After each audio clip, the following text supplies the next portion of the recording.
And we are live, I believe. So hello everybody. Welcome to the next AzireVPN live stream. We are coming live to you from Stockholm. So we are back at our office here in Stockholm. And I am Darta, the marketing manager of AzireVPN. And you guys can introduce yourselves. Hi, I'm George. I'm one of the developers at Azire. Hello, I'm Tobias. I'm one of the co-founders of AzireVPN. Yeah. Welcome, and today we thought that we can talk about a couple of things actually. So first of all, we have a couple of news and updates to share with you guys. So basically we wanted to go through our roadmap and see and update you on all the things that we have been working on. Then we also thought that we would basically take a look at all the new server locations that we have launched this year. And at the end, we will also have a little Q&A section. And just so you know, you can always write us questions in the live chat, and we'll also try to get to those. This time we got quite a lot of questions that came in to us from different channels. So we have had questions sent to our Matrix chat, to our support email, and also from YouTube. But yeah, we'll basically try to get to all of them in either case. And before we jump in, so we wanted to say that during this live stream, we also will have a little giveaway. So we have had quite a lot of interest about the AzireVPN merchandise. So we thought that we would do like a little giveaway for these like AzireVPN hoodies. So these are, yeah, basically exclusive, limited edition. There's not a lot of them printed at the moment. So AzireVPN hoodies that say privacy first, no exceptions on front, and has Stina, the purple cyber cat, on back. And we're going to do a giveaway of 5 of them. To enter the giveaway, you will need to answer one question. And the question is, how many new server locations have we launched this year at AzireVPN? So how many locations we have launched, yeah, in general, around the world. Basically, we will tell you the answer during the live stream. So if you listen carefully, you'll be able to catch that. And in order to enter the giveaway, you will need to write basically an answer of the number of locations in the comments section. So don't write it in the live chat, but in the comments that are like below the video, and write hashtag AzireVPN giveaway. So answer hashtag AzireVPN giveaway, and that is because at the end of the giveaway we will find the 5 people who answered the quickest, and in order to communicate with you and get your address and your size and everything, we'll need you to verify that it was you. So that's why we ask you to basically comment in the comment section, so that later we'll send you a code and you can go in and edit that comment, so we can verify that this is the person who yeah, basically has won the giveaway.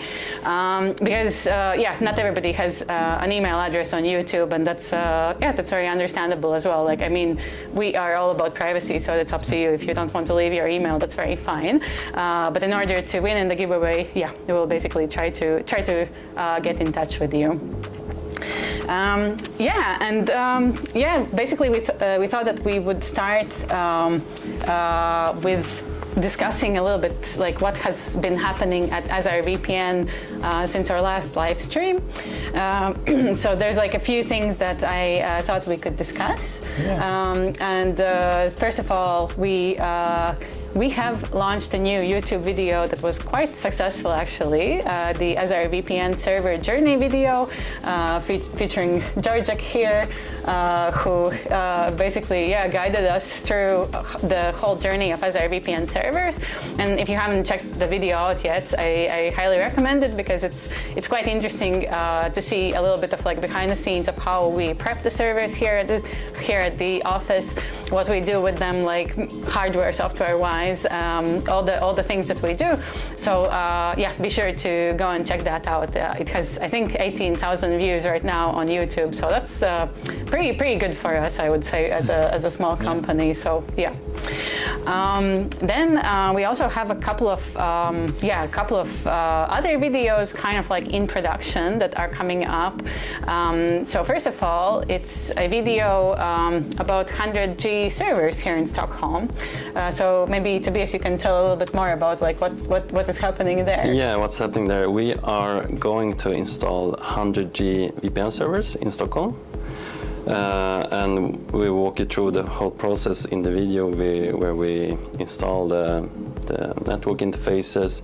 We're going to do some benchmarking to see how much they can perform, and eventually we will also deploy them in production. Thanks to our great relation with the ISP here in Stockholm, we will be able to connect each and every server with 100G directly to internet. That's pretty cool. And before, we have 10G to most of the servers today.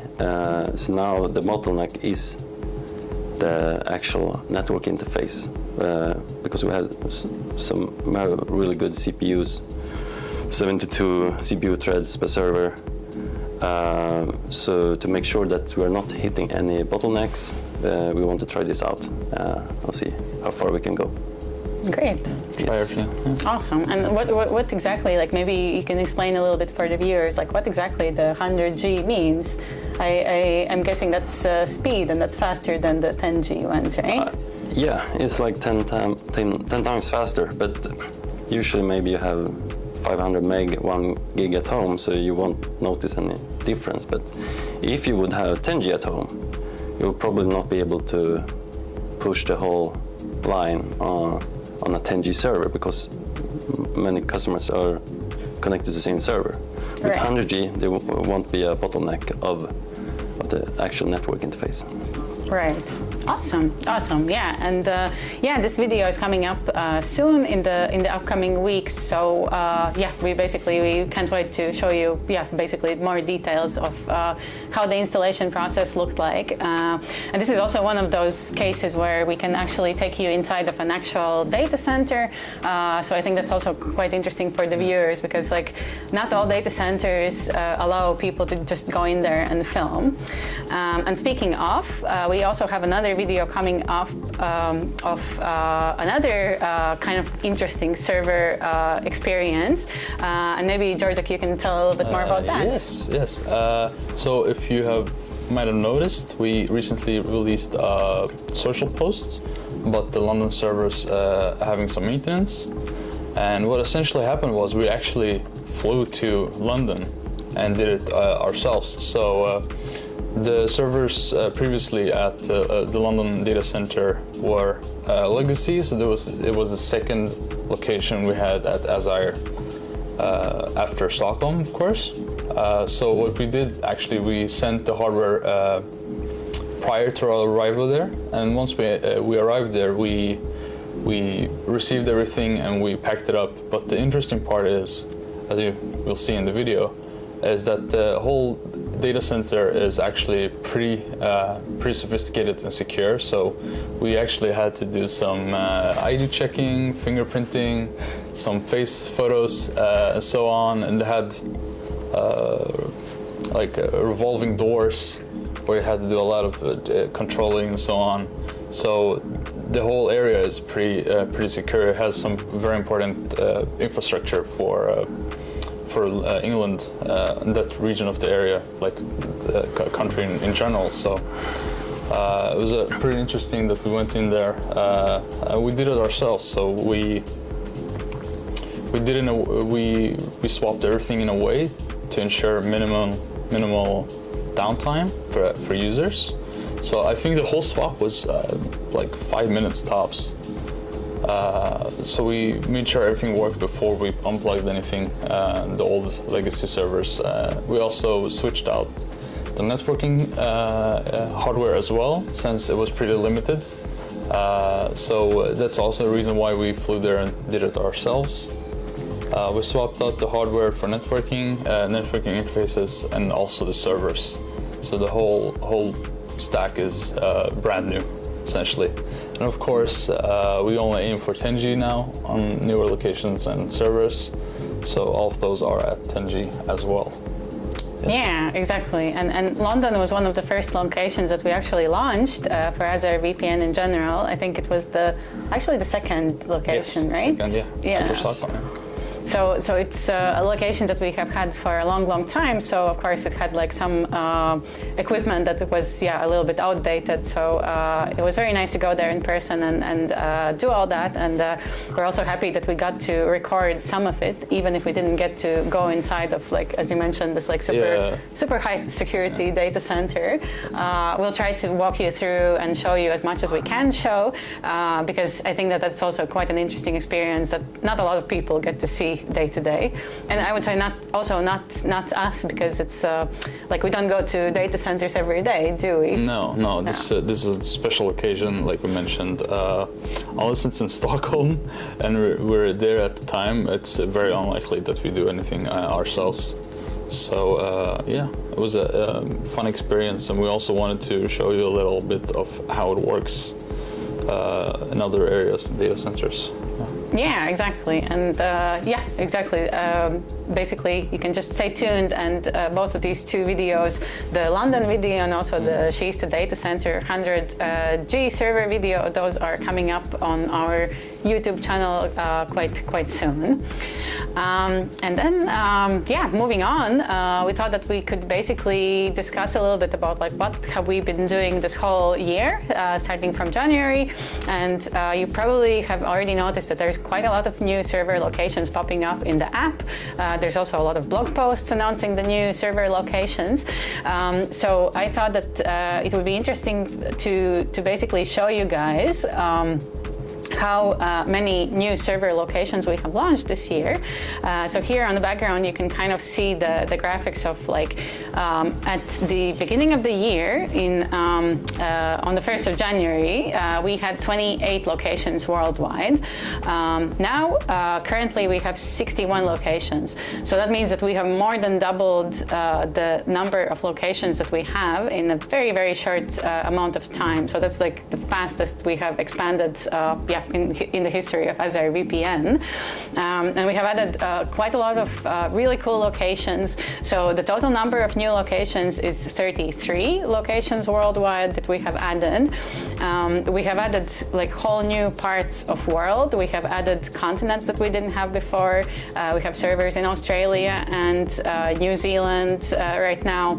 We have also added our first location in Central America, in Mexico, in Querétaro. Also Middle East location in Tel Aviv, Israel. So basically a lot of new server locations all around the world. We also have a few new locations coming up that haven't been launched yet, but we are basically working hard on getting them up and running as well. So there's maybe some minor issues with like legal issues and things like that we need to solve, but I think 3 or 4 more locations are coming. Maybe you want to comment something about the new locations.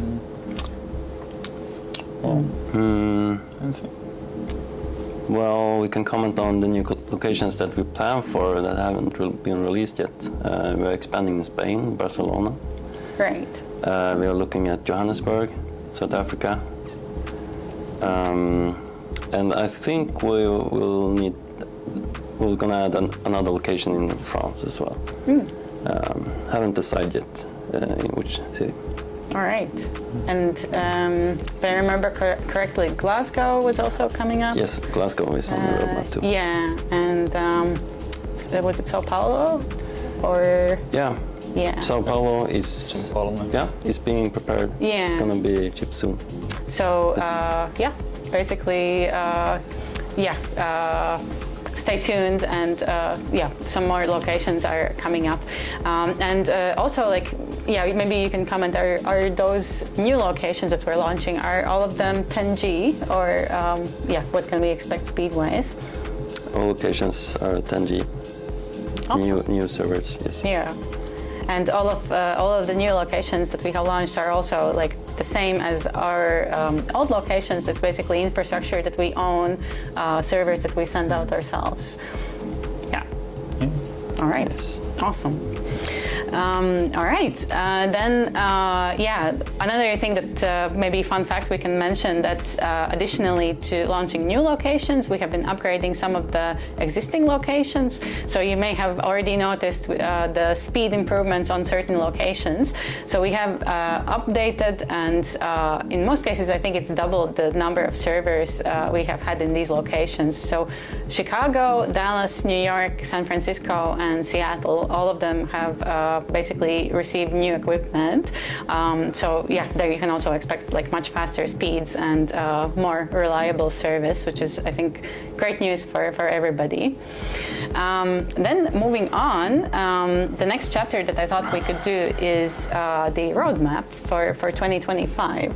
So this is a fun little thing because there's a lot of things that we have talked about in our previous live stream, but I thought that maybe we can revisit some of those topics as well, because not everybody watches all the live streams, and there's also some changes that we can talk about.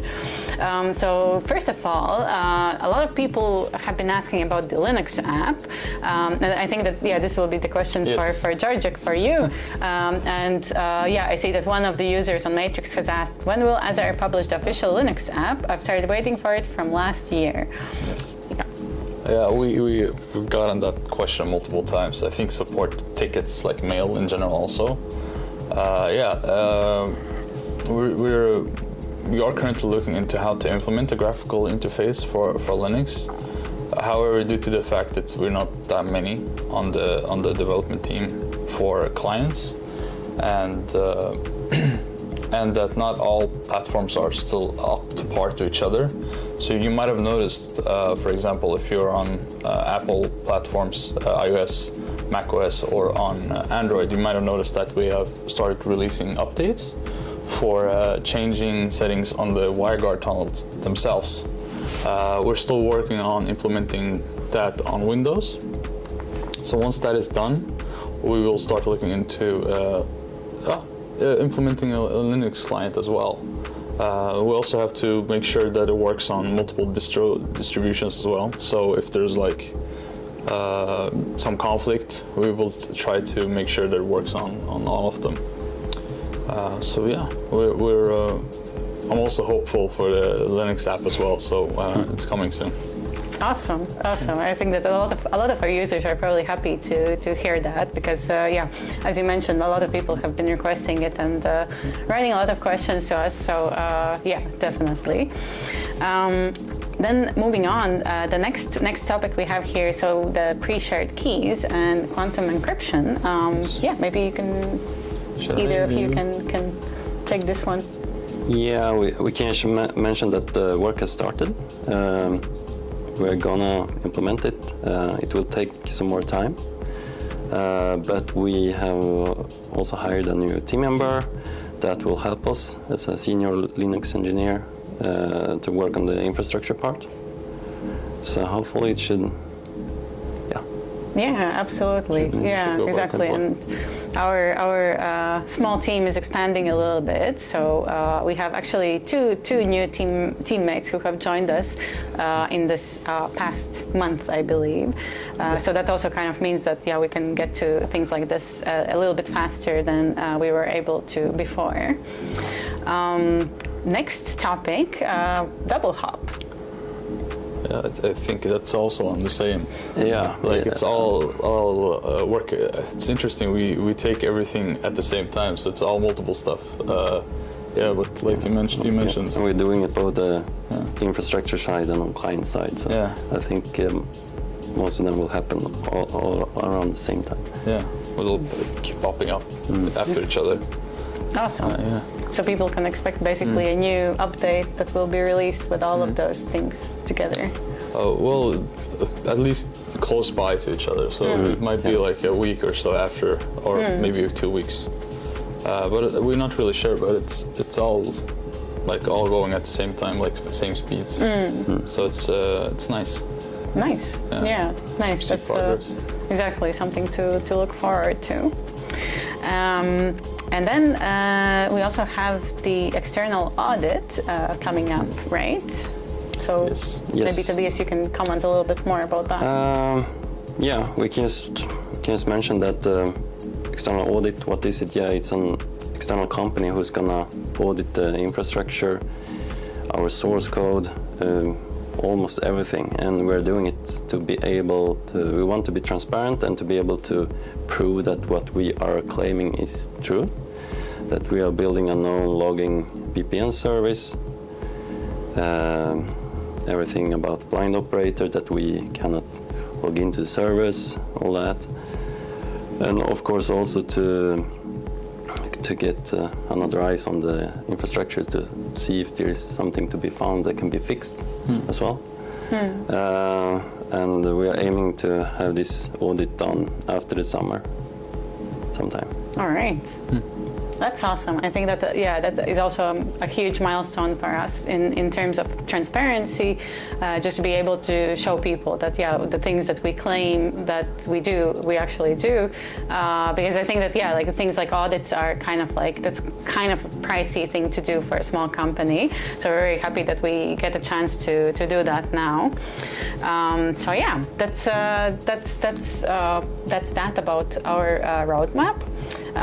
So now I'm thinking we can move into the Q&A part, and we are going to start with the questions that we have received already before. So these are the questions that people have sent in to us on different channels, on our Matrix chat, on different social platforms, etc.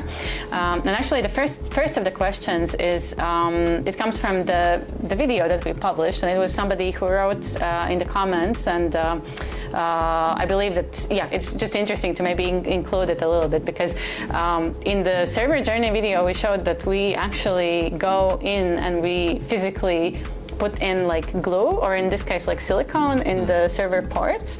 And a lot of people were kind of surprised that we did that, and there's a lot of questions that it kind of raised. So we thought that maybe it's interesting to go into that a little bit. So for example, we received a question: why not just remove the ports completely? Silicone is easy to remove. Most of the times you can just pull it out, or install blanks with super glue.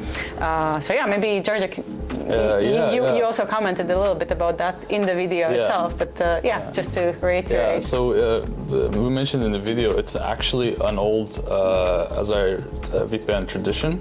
So when the co-founders were alone, Tobias and his co-founder, were doing this on their own. They actually did this essentially for fun, just to show that they're somewhat serious about this. So in this case, we don't really need to do it. There's no additional security for it, but it's more for traditional reasons, and it's also easy to do, right? So it only takes a few more seconds per server. Now, security-wise, all of the ports are disabled, and the firmware and software that is installed on the servers themselves don't actually accept any inputs at all. So even if you are physically at the servers, you can't really do anything with them except for unplugging them, essentially. There's nothing stored, there's nothing to be accessed, there's nothing there's no interface for keyboards or mouse, anything. So it's completely blank. Which ports are the ones, in which ports do you put the glue in? OSD ports we actually don't need to use at all. So in this case, it was like USB ports, some extra VGA ports, HDMI. Well, it doesn't have HDMI, does it? No, it was like VGA, I think, and console serial port. They're useless, so we thought we might as well also glue them, also to show you why. Like we did it traditional wise. Yeah, exactly. And I think that's such a fun little detail, just to show you guys that we really don't use those ports at all, and it doesn't matter that there's glue or silicone in them. Like, so that's kind of a fun little detail, I would say. We received also. There's another question, also from the same YouTube video. So great video. How about storage, about customer data and info? So they're asking about if we're storing any customer data and info either on our side or on the servers. I saw that. I thought it was a great question. Absolutely. Because it's understandable, right? We keep mentioning stuff like blind operator, we keep mentioning the logs and so on. So the users probably want to know what actually is going on under the hood. So this info is actually available at the privacy policy on AzireVPN's website. But we can go through it briefly here. So the only stuff we actually have is stuff we need to ensure that you can use the service itself, right? So this is like user information, username, password, email if you want to. You don't need to. Email is optional when you register for Azire, right? We have referral codes. We have a system where you can refer friends. So sometimes if I have a friend, I give them my referral code, and once they make a purchase, I get some extra time. So we have to make sure we can keep track of that. Right? We have public keys, credential tokens, just so you can use the service itself. So we can make sure that the devices you're using can actually connect to the different servers and locations. We also have some payment information that is required for tax purposes and status of the payment, and also for refunds. The servers themselves don't actually contain any information besides stuff that is cached just for using it at the moment. So it verifies some stuff with public keys and so on, and once it's done that, it's essentially done with your information. So the servers themselves don't have any information on them. Just to make sure that it's okay. You're an actual user. You have time on your account, so you can use our service, and that's it. So we don't. Besides that, we don't have any other data. We don't categorize anything. We don't have any personal data at all. Interesting. Yeah. And just out of curiosity, like, how long do you keep this like limited amount of data? Like how many months or how long? So the whole process is, unless you go in, you can actually delete your information immediately if you want to. The problem is, if you have time on the account and you do it, we can't actually get the information back in any way, so we can't issue a refund if you still have time, and of course if it's still in the refund period of the account. But let's say if the account is inactive for a period of time, in this case it's 6 months. So if the account is it's not being used and it doesn't have any time on it, then everything is deleted after 6 months. So a quick example, if you have 12 months, it will actually wait for 12 months and then 6 months after that, and then terminate the account on its own. So if you don't do it manually, it will disappear after a while on its own. It's not a long period at all, so it's good. It's a way to make sure everything is up to date, clean, and we don't have any other information that's not necessary for the service itself. Yeah, exactly, and it's like that kind of like ties into our whole policy of like privacy first, because that means that we really don't have any means of like contacting you after you stop being an Azire client. Like there's no email that would come like marketing email or anything else like that. But it's actually an interesting case that you mentioned that, if you want to get a refund, then obviously we do need that information. So before you completely delete your account, if you are going for a refund, then that would be the only situation to think about, like maybe not, not deleting it immediately. I just wanted to mention it because it's a complete purge, right? So we don't have anything left. So if you do it, and if you're still in the period of getting like in the refund period, then it's kind of hard to prove anything. Exactly, that's very true. And also another thing, I think you mentioned already, but like on the servers themselves, like let's say in a location in like New York or wherever, do we have any information from the user on those servers? No information at all. No, nothing that is associated. Nothing. No. Yeah, and I think that's the amazing part of like Azire and how it's built. That there's very limited information that we have about like you guys, and there's nothing that's being tracked in any way. Then I think we can move on to the next part. Thank you for the clarification. Sorry, it was long-winded. No, absolutely. I think it's interesting for people to hear for sure.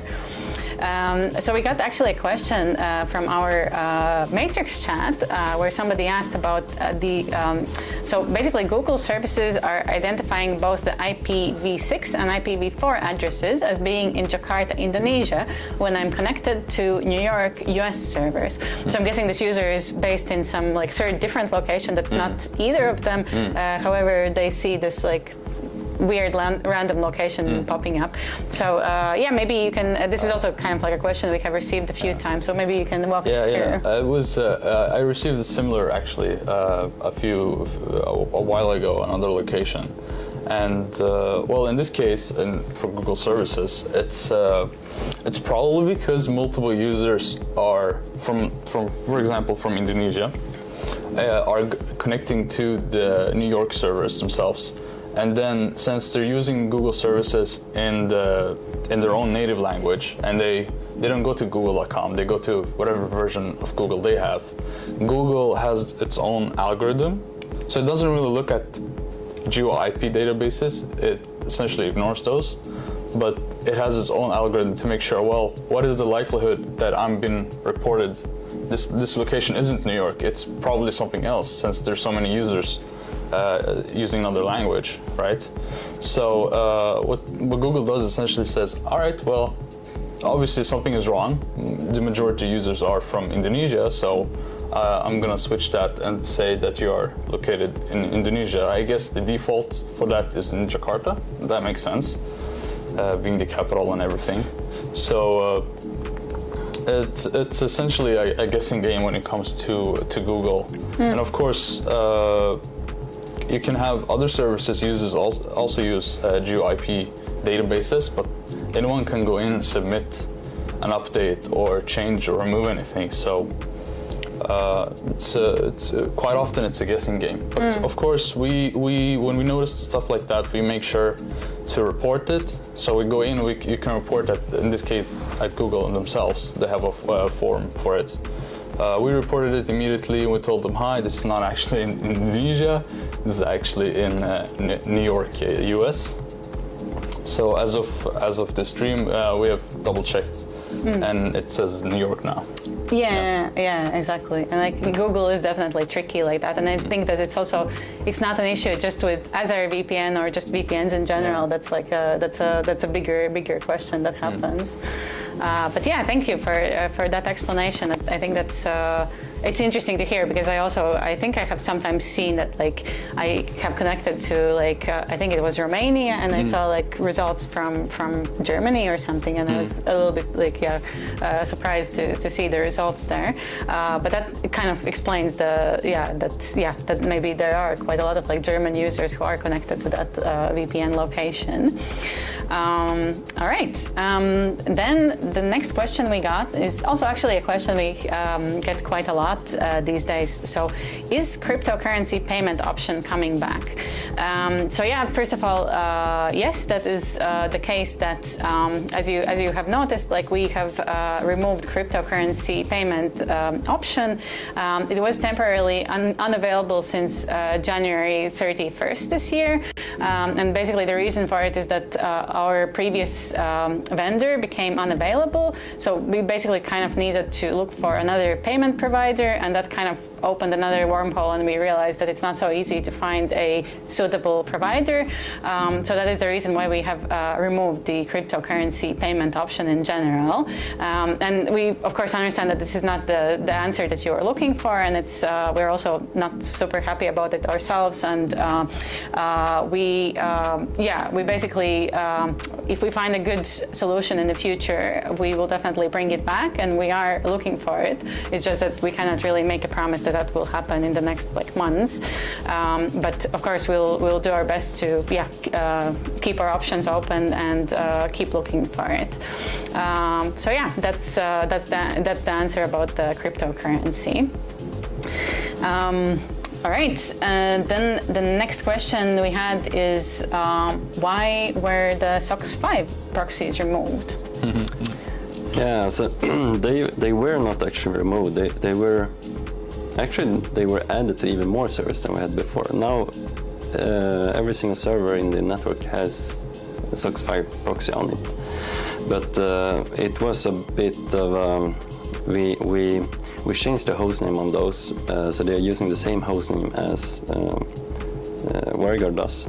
And you need to go on the location list and press on the location to see the SOCKS details, which port you're using and such. Yeah, exactly. So it's kind of like a result of us restructuring our website. So it's now that now you basically, if you want to get more details, you have to go in the server list and click on the details on the right-hand side of the list of the servers, and that will lead you to the SOCKS 5 and also a bunch of other details about each location. So yeah, basically just little optimizations that we've done. But we understand that this can get a little bit confusing because for a moment we got some messages from people who were confused because they thought that they are gone. All right. Then next question we got. So, is there any way to buy one of the neat hoodies or other merch? So, thank you very much for this question. So, first of all, I just wanted to remind you that we do have the giveaway today. So, if you do want to get one of these AzireVPN hoodies completely for free, shipped to you, then you can enter our giveaway. So, to enter the giveaway, please comment in the comment section below. So, not in the live chat, but make sure to comment below. And write hashtag AzireVPN giveaway and the correct answer of how many locations we have launched this year. So not how many servers, but how many locations we have launched this year. So if you watch the whole video carefully, you will get this answer, but you can also, of course, just go in the app and manually count if you remember how many servers we had at the beginning of the year. You can also find that out. So we will check at the end of the video and we'll see, we'll basically, this time it's kind of like first come, first served type of situation. We'll give the 5 hoodies to 5 fastest people who have answered. So 5 fastest people who have answered correctly. But speaking of merch in general, so we are kind of working on launching a web store for AzireVPN merch. So we're thinking of launching a web store for both like hoodies, t-shirts, and also mouse pads that we did in one of the giveaways. It is kind of like a work in progress at the moment because we are trying different platforms and we're looking for like the best quality and the best service that we can find. It's basically coming, and we're not far from it. So I believe that it's coming later this year. So you'll be able to buy and order the hoodies yourself. And then moving on. next question. So somebody asked us about excluding local network. So this is actually a comment that we got on one of the previous YouTube live videos, and I think we just we didn't notice the question because we ended the stream already, and yeah, it just took some time. So the question is, why can't I exclude local network when I use AzireVPN app? Is it a feature that will be added? Yes, okay, that's also a question for me. Yeah, so we're always expanding the functionality of the AzireVPN clients that are available right now. So I think as of like last week, maybe even 2 weeks now, like mentioned previously, Android, iOS, and macOS already have this functionality where you can toggle if you want local access or not. We're currently working on implementing that as well on Windows. It's still a work in progress. Hopefully we will see some sort of release in the coming week or so. So it should be available already, unless you're specifically talking about Windows, but otherwise it should be here shortly. Yeah. All right, awesome. Yes. Awesome. Yeah, that's great to hear. Then we have, I think, 2 more questions left here, and then we'll go to the live questions that we're getting. So the first one is AzireVPN planning and doing promotional discounts in the future on days like Black Friday and Christmas, or are you going to keep an immutable price for the whole year? So this is a question we got, yeah, I think it was on our support email, so that's definitely a question for marketing, and the answer is yes, we will definitely have more campaigns coming up. So we do try to do some promotional campaigns throughout the year, and as you mentioned you mentioned in the question that like basically Christmas and Black Friday, those are the big ones, but we do have like some other campaigns here and there.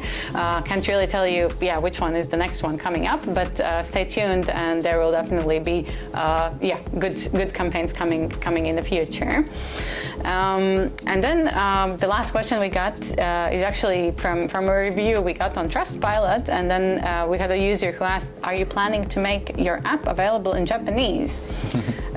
So yeah, also a great question. Yeah, so maybe you can also take this again one. directed towards me. Yeah. So we're actually looking into introducing multiple languages, language support on all of our apps. But we're currently still, again, like mentioned previously, we want to make sure all the platforms are up to par with each other. So all the functionality that they can have in common will first have to be in common, and then everything that is also platform exclusive should also be available before we do any of that. So once that is done, we will add not only Japanese but also other languages as well. Awesome. That's also great to hear. I think that that will be interesting for a lot of users worldwide who prefer other languages than English. And understandable. Absolutely. All right, so that was actually it from all the questions we received before the live stream. So I'm thinking now we can kind of like dive into the questions that we have received in the live chat. And I see that there's quite a lot of activity here actually. Cool. So yeah, very happy to hear that. So let's just go through these like basically one after another. So we have some people being happy about the giveaways. That is awesome, and we're happy to hear that you're excited to get the hoodies. And I also see actually quite a lot of correct answers in the chat already. So those will be the people who are getting the giveaway hoodies. We can probably at the end we can go through and we can see we have 5 people who have basically won the hoodies. So we have a question. Do you still only own servers or rent? Yeah, we still own everything. Still own everything, yes. Yeah. So as I understand, like the whole AzireVPN infrastructure, like starting from servers to like switches and everything, like that is completely owned by us, like even the ones that are around the world in the places we haven't visited. Even the cables are ours. And even the cables are ours. Yeah, and I mean I feel like that's one of the most unique parts about AzireVPN, that like I think we're one of the biggest commercial companies that actually own everything, that we don't have a single rented server around the world, that it's all basically owned and physically owned by us. Awesome. Yeah. Then the next question. Let's see. So just to verify, can you make without a YouTube account post and tag you on Mastodon for the giveaway? Yes. So the answer is especially if you have the same username, that should be no problem. So the only reason why I wanted you guys to comment in the comment section and like not elsewhere, is just to make sure that we can actually contact you, because as you know, like on YouTube, you can also not have your email listed, and if you don't have your email listed, then there's no way for us to contact you and to verify that was you. Yes, I would say in this case, if you comment both here and on Mastodon, then we'll definitely be able to get in touch with you about the giveaway. Then we see quite a lot of correct answers here. I will still not say out loud what is the correct answer, but I think that's, if you listen carefully, then we know what it was. All right, then let's see what more we have here. So how can you guarantee that in the event of a merger, acquisition, or sale of all or part of your assets, my data would be handled in accordance with the privacy policy?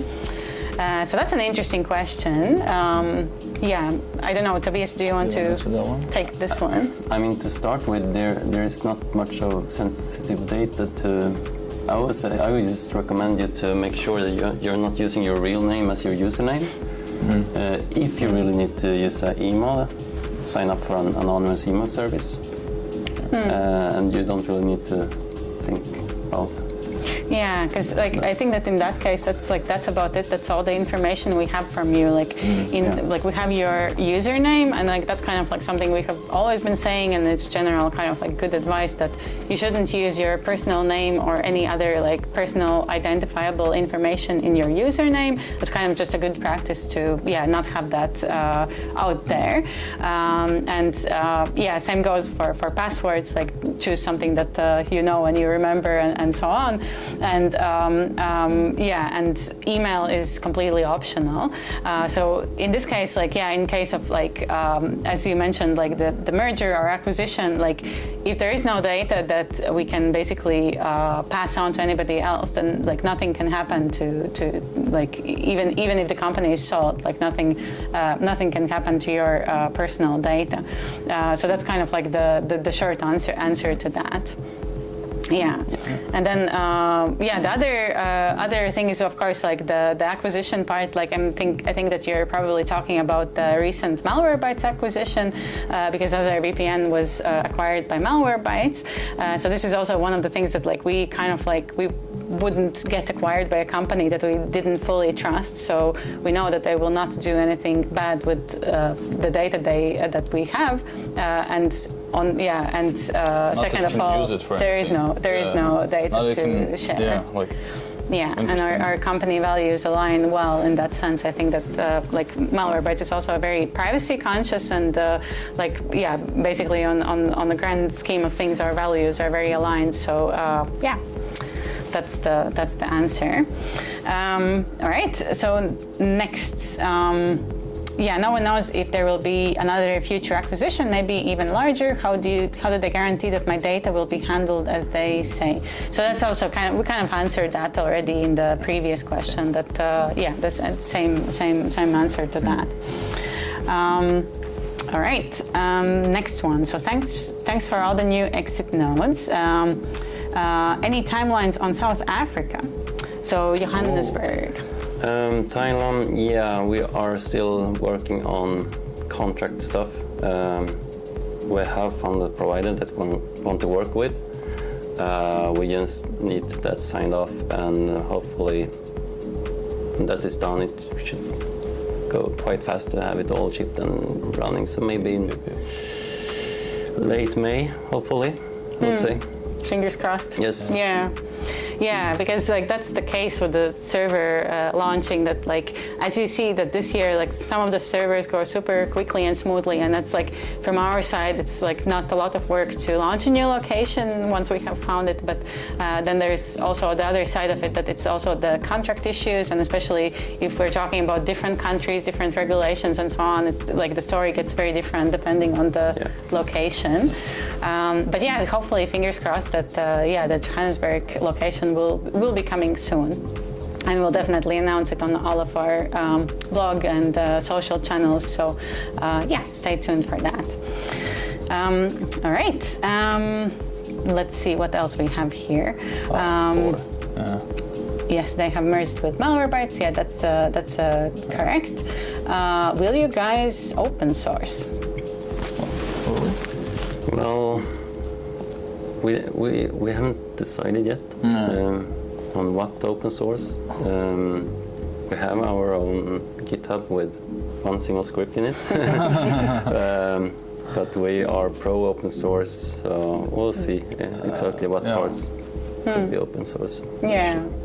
And everybody, you can find our GitHub and all the other channels as well, actually, like the Matrix chat, the social media channels. So we are on Facebook and X and Instagram and Mastodon. And yeah, I think those are all the channels that we have. Facebook, Instagram. Yeah, I guess I mentioned those already. So be sure to follow us for more news. And YouTube, of course, as well. All right. All right, so yeah, then there's a discussion.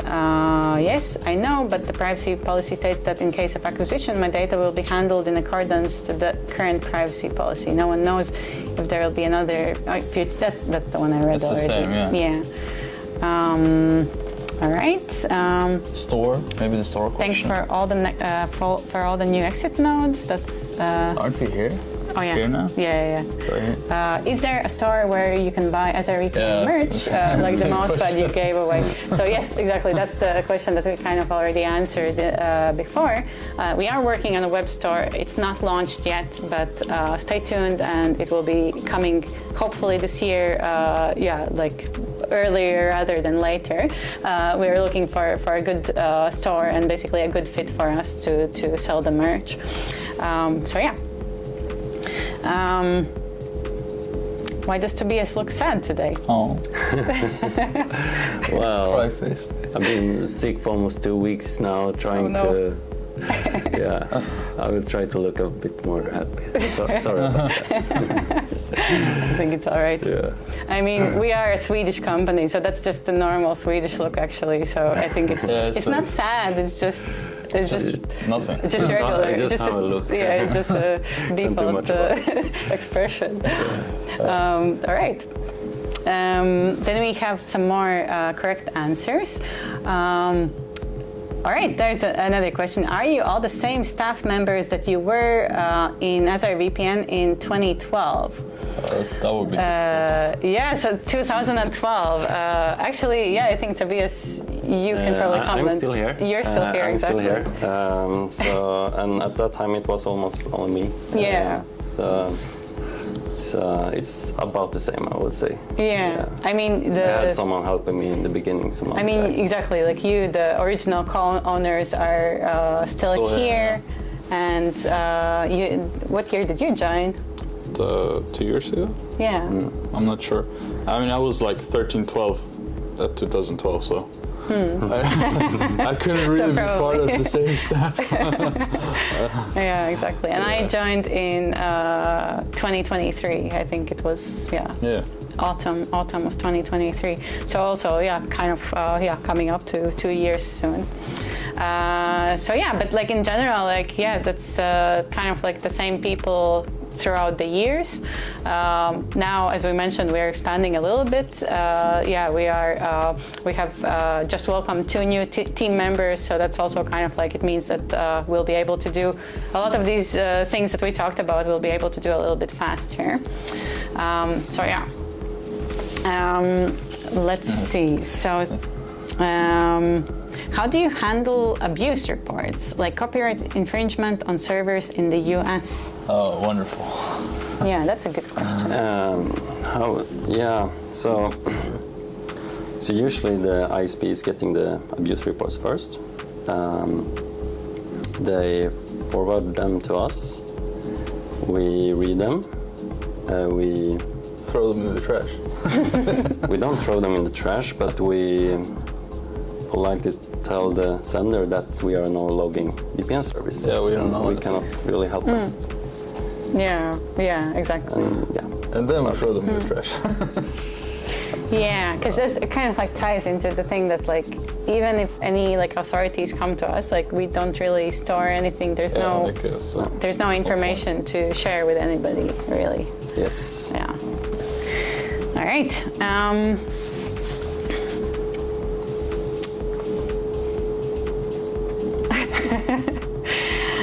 Yeah, then we have some correct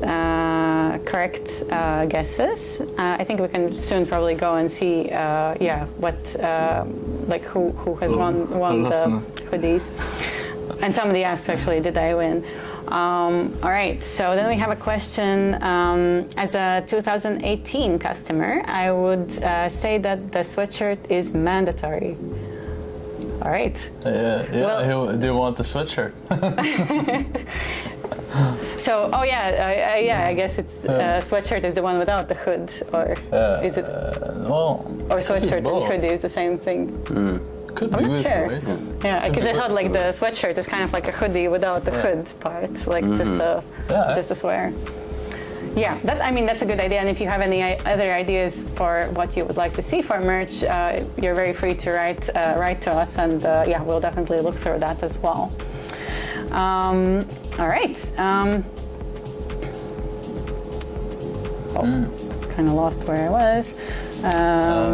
Yeah.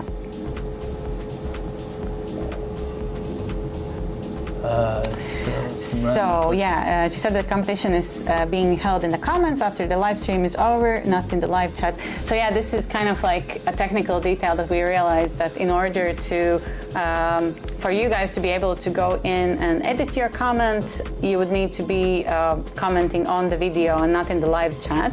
But if you have the same username and you comment in the chat afterwards, then I think that we can also verify, because otherwise I think that if you don't have your email listed on your YouTube account, there's no way of basically knowing who you are.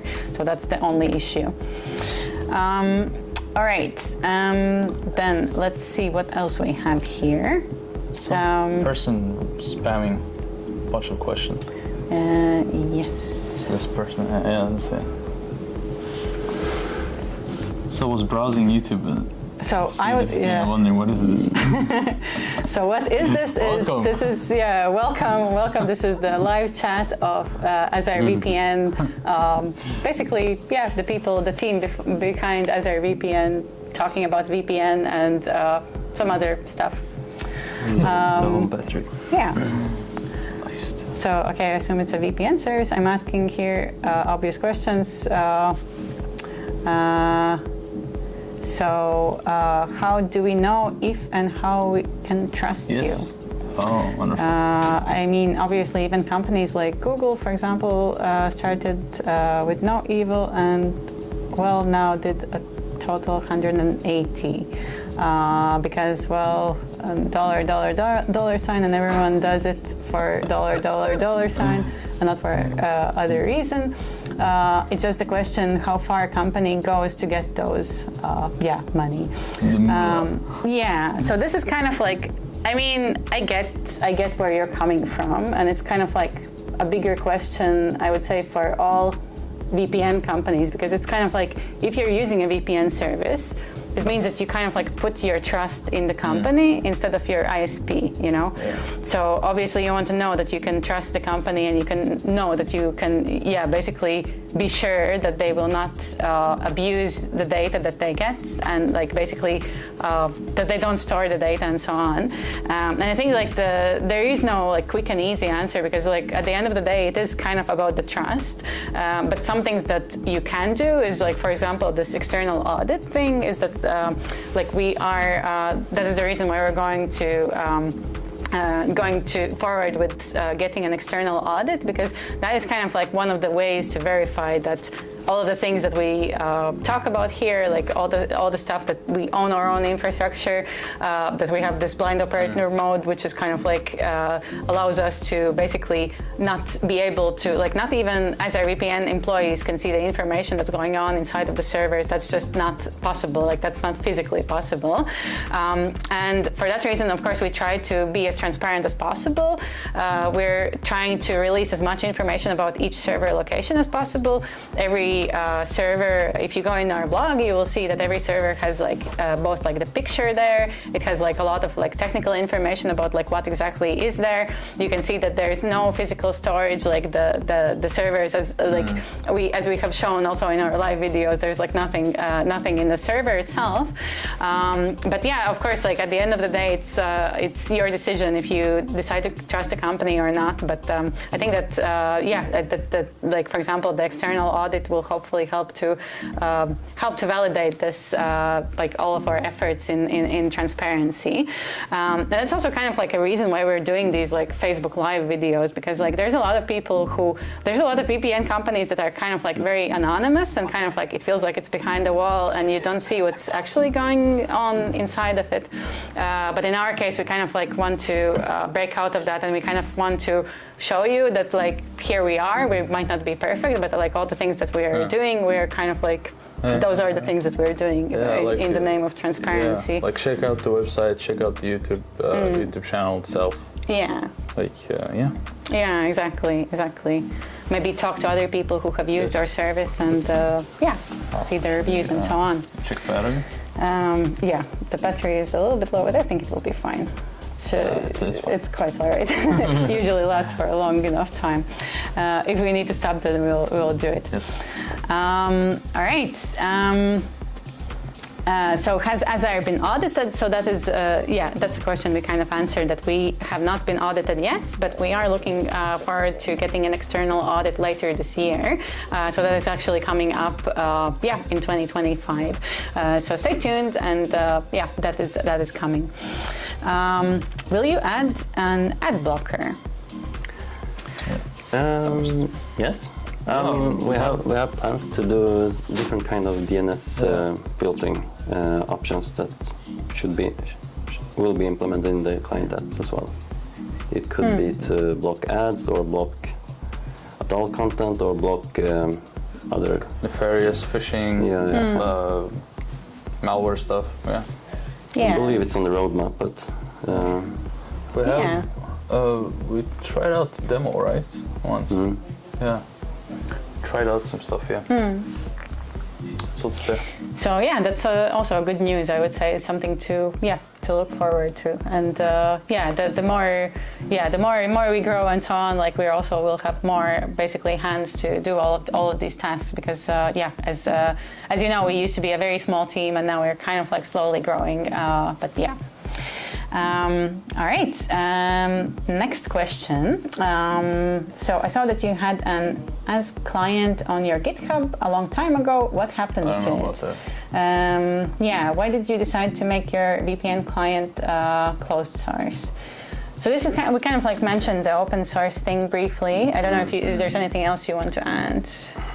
We had the AC client on GitHub. It was, I think, what was our first WireGuard client, if I remember correctly.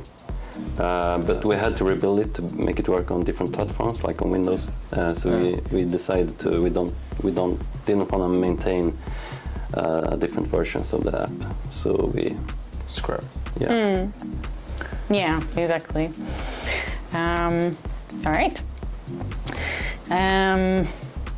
So yes, I see people are actually answering the comments as well. So that's kind of nice that you're doing the job for us here as well. All right. Who are you guys being audited by? We will be able to tell you as soon as the contract is been written with the company. But it's a trusted company for sure.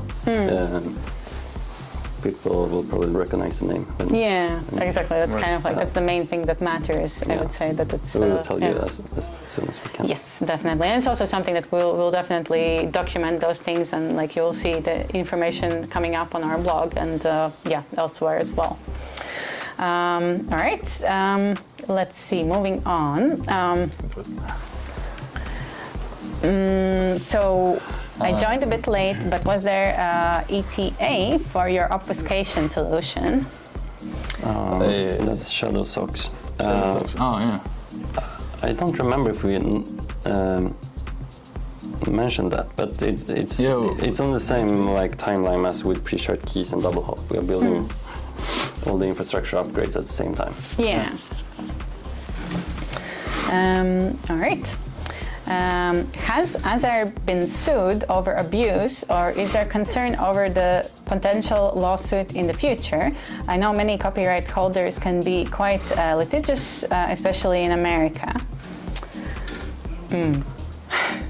I mean, I don't think we have been sued. No, there's no lawsuit. Yeah, I don't think that, yeah, we have been sued. And I mean, of course, it is a valid concern.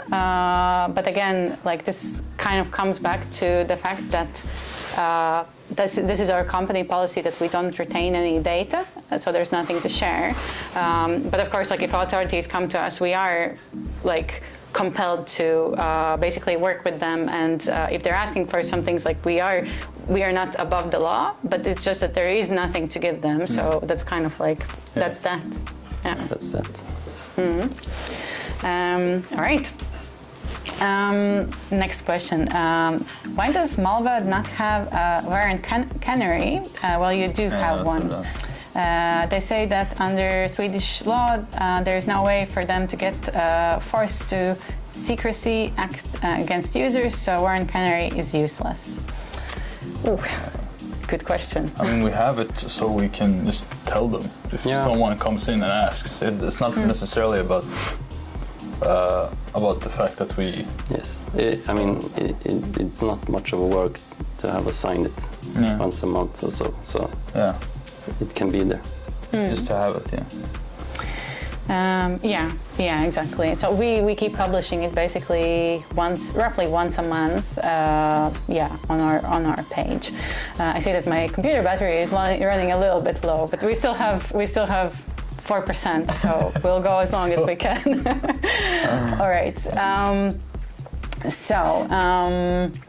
So my sincere apologies. I do not want to be the asshole. Well, audits are helping. The thing is, of course, as a normal user or any user, we can not know if the audit company is working with any government. So I think that this is kind of like why we are mentioning that, like, well, we cannot like specifically say which company it is at the moment, but we are, of course, going for a trusted company that we know that is not, it's not a government company or anything like that. It's an impartial, like third party that audits it. That's kind of the whole point of external audits in general. So that's kind of like what we are going for. They are no longer under Swedish law. They are under USA. Yes, so this is kind of like, I guess the video is lagging a little bit, but hopefully we are still being recorded. It's probably time to wrap up. Yeah, we can try to wrap up. But to quickly answer this question, I think that it's YouTube is not receiving enough. We can either do that. I can go for it. Just to finish. Yeah.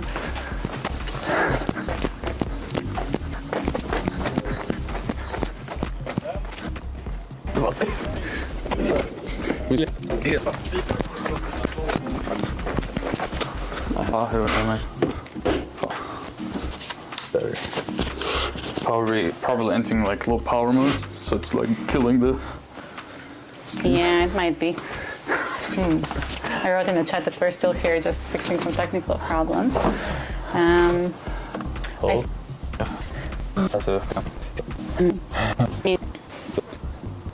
Probably 100%. It's not opening up settings. Oh, some are coming through maybe. I feel the sounding that it's kind of there. Yeah, I think everyone leaving anyway. Completely. All right. Well, then in that case.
Difficult to, just leaves everything and then it keeps going. It's probably like stuck. Yeah. Stuck.